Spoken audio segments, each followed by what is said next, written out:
Hello, parents. Thank you for taking the time to watch this back to school night presentation ahead of time. Welcome to the 2020-2021 school year and to the Virtual School Programs 2-3 Combo class. I introduced myself in my first video to you and told you a bit about my educational background and my background in high tech, but I wanted to show a photo of my family. This is my husband Jack to the left and my 4.5-year-old son Lucas, and then this is my mom Sophia. Many people have asked me why I'm teaching in the virtual school program this year, and my mother is primarily the reason why. I am her primary caregiver, although I do have a sister in the area, and she has some underlying health conditions that would make her extremely high risk if she were to be exposed to COVID-19. So I've decided to teach in the virtual school program so I can continue to care for her and so that she can continue to spend quality time with my son Lucas. I'd like to say a few words about the benefits of a combination class. I know that lots of parents are concerned often about combo classes, but I'd like to mention a few highlights. There are definitely schools in our area that are completely driven by this model. My nephew Jeremy happens to go to a school in the Moreland School District that believes very strongly in combination classes. Here are a few of the benefits. Combo classes provide leadership and mentoring opportunities.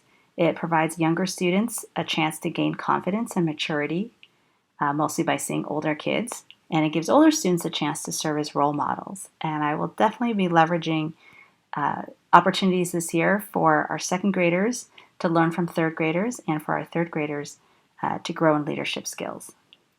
Combination classes also provide a chance for students to develop friendships across grade levels, which I definitely have already started to see.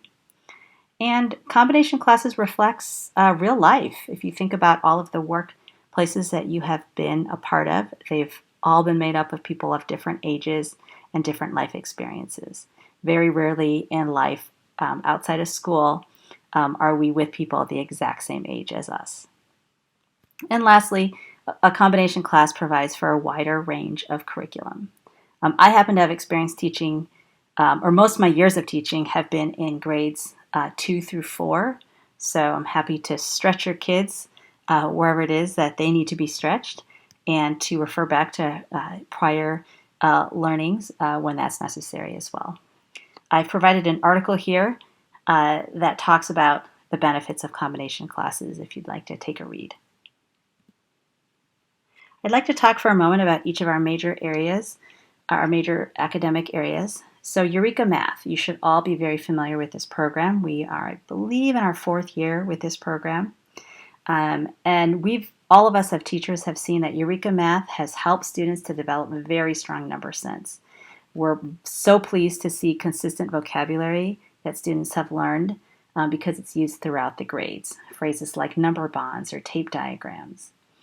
I also appreciate Eureka Math because there's a balance between conceptual understanding and rigorous practice. So Eureka Math, each lesson will be broken down into the following components. There's an application problem, which I will do with the students during our live Zoom lesson. This is when you see them taking out the whiteboards and the markers and solving a problem with me during our lesson. We'll also go through the problem set pages during the live Zoom lesson. And then after our time together, I'll be asking them to practice what they've just learned with the homework or practice pages. These are the same pages that would have been sent home as homework if we were in class. And these homework pages should look just like the problem set pages. I have provided you with the answer key for the first module so that you can check your students' work. And I ask that you check it as soon as you can after they've completed these pages. This way they can see any errors that they've made right away and they can correct their understanding pretty quickly before it becomes a habit. A couple of supplemental support programs. We have Imagine Math, which, like Imagine Learning, is tailored to your child's pace and skill level. Because this program wasn't up and running right away the first few days of school, I also have set up Khan Academy, and so that's another resource you can use this year. Reading 2 times a week. I will be providing whole class reading strategy lessons. So this is to foster skills needed across all reading levels. skills like using context clues for vocabulary development, making inferences, or learning about figurative language. Then students will meet in different cohorts, whether it's a second grade cohort or a third grade cohort, and receive instruction in the benchmark reading program. For those of you not familiar with this program, it has a strong connection to social studies and science standards. So I'm prioritizing actually our nonfiction texts in this program this year. Students will be gaining skills in annotating text. You may have heard me use that term with them last week, and you may hear them talking about annotating text. The purpose of focusing on the social studies and science text is for them to gain content knowledge. After we have done a couple of nonfiction texts through a couple of different benchmark magazines, I'd like to transition and focus on novel studies this year.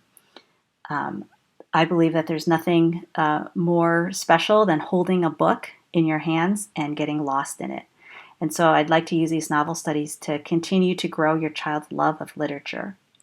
And as we analyze a novel in depth, I'm hoping they'll gain skills in summarizing text and in also making inferences. I'll be telling the kids that making inferences is a really important life skill, a really important skill that good readers have. It involves combining what the author has said with what you already know to do things like character or theme analysis. Writing workshops. So this year I'd actually like to return back to a curriculum program that Cambrian adopted several years ago. It's a very, very popular program across the country. It's called the Lucy Calkins Writing Workshop Curriculum. It's actually what Steindorf has been using these last couple of years. With this program, students write from their own lives. There is a strong emphasis on students developing identity as a writer. In this program, we focus on one genre at a time. So we'll begin with personal narratives, specifically small moment stories. Then we'll shift to informational writing, writing expert books on topics that are of personal interest to them. And then we'll finish off this program with opinion writing, such as writing about an issue in your school or your community. The Lucy Calkins program has kids writing with black flare markers, which I'll be honest with you, in the past I've sort of hesitated because I've sort of gotten used to pencil and eraser. But this year I'm actually going to have the kids use these black flares. It's going to help us honor the process and the effort and focus less on making it look neat. A lot of times when kids write, they get so focused on the spelling and on how it looks that they lose sort of the flow of their story or the flow of their writing. And that's the theory behind the black flare pens. So I've provided your students with black flare pens and the pencil pouches they received last week. And so when they're writing their stories or doing their informational or opinion writing this year, I'd like them to write their first draft in a black flare pen. That way I can see where they've changed word choice or where they've crossed out ideas. And this way we can really honor the process. And it also, the black flare pens also make it a little easier to see through the computer screen. I've also provided your students with a writing workshop notebook, and this is a place to store ideas, much like an artist's sketchbook. It's a place to brainstorm ideas, it's a place to plan out ideas, it's a place to try out ideas like different beginnings. It's not the place to necessarily start out a draft. Just like once you're ready to start a piece of art, you might actually take out a different piece of paper. So our drafts will be on loose leaf paper, but our ideas will be stored in the writing notebook. And the reason for this is sometimes when you start a draft, you decide, I don't really like how this is going. And it's okay to toss that aside and to start over again. Our writing notebook is like a sketchbook. It's a place for us to sort of preserve our brainstormed ideas. And sometimes with kids, start a story in there and they don't like it, they're tempted to rip it out of the notebook. And so we're going to go ahead and have them actually write their drafts on a separate sheet of paper so they can still honor that process and decide if they want to start over on a story. I've provided a picture of my writing notebook. I'll be asking students in these first few weeks to decorate their writing notebook with photographs of important people in their lives and important places in their lives.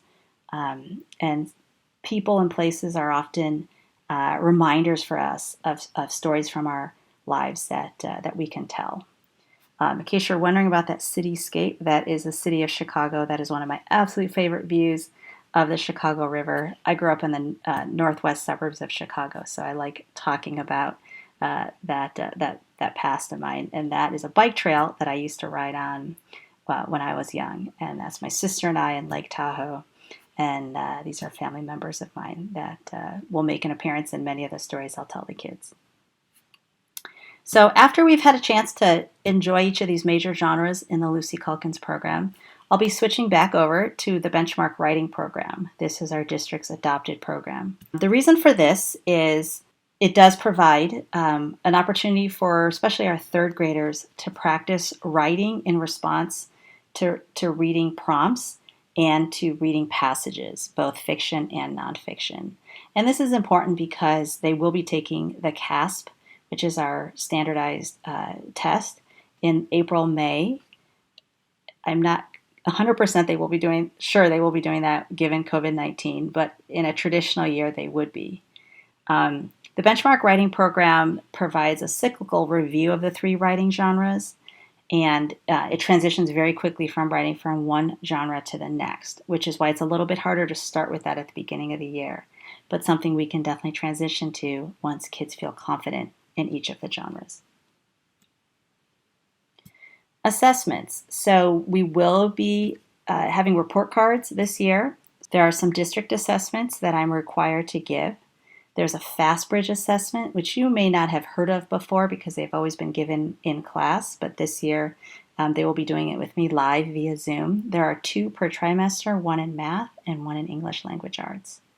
We'll also be giving a writing assessment, 1 per trimester. Again, you may not have heard of them because they've been given in class in the past. This year, though, they're asking second grade to be given the narrative writing assessment, the same narrative assessment actually for each trimester, so we can compare and track their growth each trimester.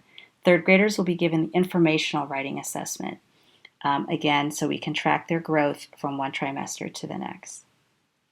I'll also have periodic formal assessments. There'll be 2 weekly check-in quizzes via Google Forms, or via Nearpod, which is a wonderful new tool that I've just learned about that provides real-time assessments.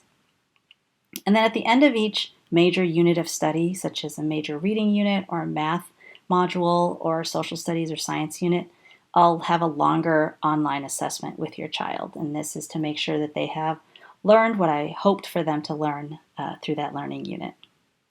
And then, of course, just like in the classroom, there are ongoing informal assessments. I often get a sense of how your students are doing just through their participation in a Zoom meeting or by looking at their work submitted in Google Classroom. Parent-teacher communication. A few of the ways which we will regularly communicate. In October, there will be goal-setting conferences. These goal-setting conferences replace the November conference that we traditionally have had. Steindorf did this last year and found it very, very successful, so all of the elementary schools this year will be doing these goal-setting conferences. So in November then, instead of a conference, you'll receive a report card. I will be sending you a bi-weekly newsletter. Please, please, please take the time to read this newsletter. I will start next week with the newsletter, and the newsletter will provide updates on what we're doing in each of the major subject areas and provide you with important dates. And then lastly, please make sure you look in your child's Google Classroom. You'll find a quick post from me, especially if maybe there's a change to a music or PE link. I'm asking you to also please review the weekly checklist with your child. The checklist that I send out on Sunday nights provides everything your child needs to know for what they need to complete for the week. I also have links on there to all of our meetings. There's a link to any Nearpod lessons we may do, any videos that I may be asking them to watch. I'm sorry, some of those videos may actually be embedded in a Google Classroom assignment, but it lists all of the assignments and meetings for the week. I'm also asking you to please provide accountability for your child in terms of submission of student work. Here on the right is an example of a view you can get in Google Classroom. It'll show all of the assignments we've had, and you can see what's missing, what's been turned in, and what's been scored. Okay? Once your child has received a score on an assignment, they do not need to send it back in to me. But please be on the lookout for these things that are in red. It either means that your child hasn't completed the assignment, or your child completed the assignment, but I've responded with comments back. And so there are corrections that they need to make before they submit it again. I've showed you this slide before, but I'll mention it again. These are what I believe to be the keys to successful support from parents.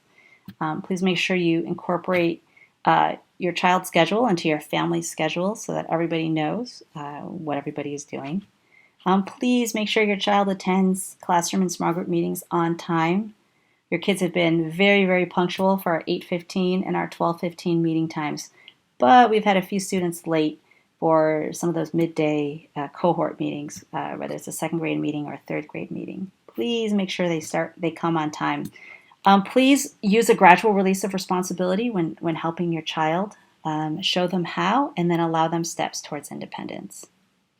Please help reinforce appropriate online etiquette. If I see anything that is inappropriate, I will be emailing you and asking you to have a chat with your child about it.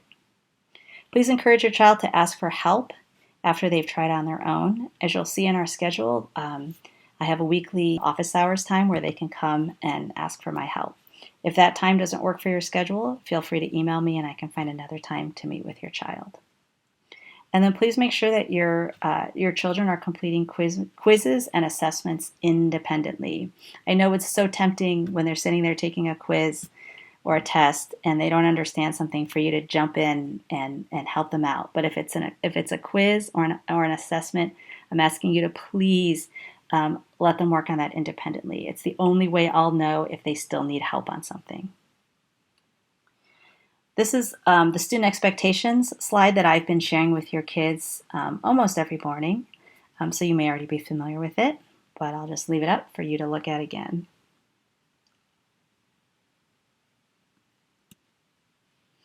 All right, some other important things. So our district has a technology support page that's full of lots of wonderful information. If you are having internet issues or issues with a device that you're using, please visit that website and see if you can get help there. There's also a frequently asked questions section that may be helpful. Scholastic Book Clubs. This year they are delivering books to your home, so feel free to order. You can use our class code. Lots of wonderful books that may be hard to get at the library because there's a waiting list. You can probably find on the Scholastic page, and the prices are cheaper than on Amazon.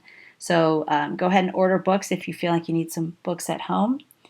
As far as materials pickup, it will be every 5 weeks on Wednesdays, and the dates are listed here. Donations to VSP. Some of you guys have asked how you can donate. So as Mrs. Stein mentioned in her initial welcome announcements, we won't be having a home and school club since we are a program that's only running for 1 year, but donations can be made to the Cambrian School District. You just need to clearly indicate that the donation is intended for the virtual school program. And then Mrs. Stein and the teaching staff will determine the best use of donations for the benefit of all of the students. So on back to school night, what I'd like to do, since you've already watched this video, is actually use these times to answer any questions you may have. So if my presentation via this video has generated any questions for you, please jot it down. I'd like to honor these times since I know you guys have other kids and maybe attending other classroom presentations. So I will be available from 6:45 to 7:30 for any questions. Please use the Zoom link in my email to you. And your second grade parents are welcome to come during the third grade time if you are needing to go to another presentation from 6:45 to 7:05 and vice versa. So again, I'll be available from 6:45 to 7:30 for any questions that you may have. All right, thank you very much for taking the time to watch this video, and I look forward to helping your child have a very successful year.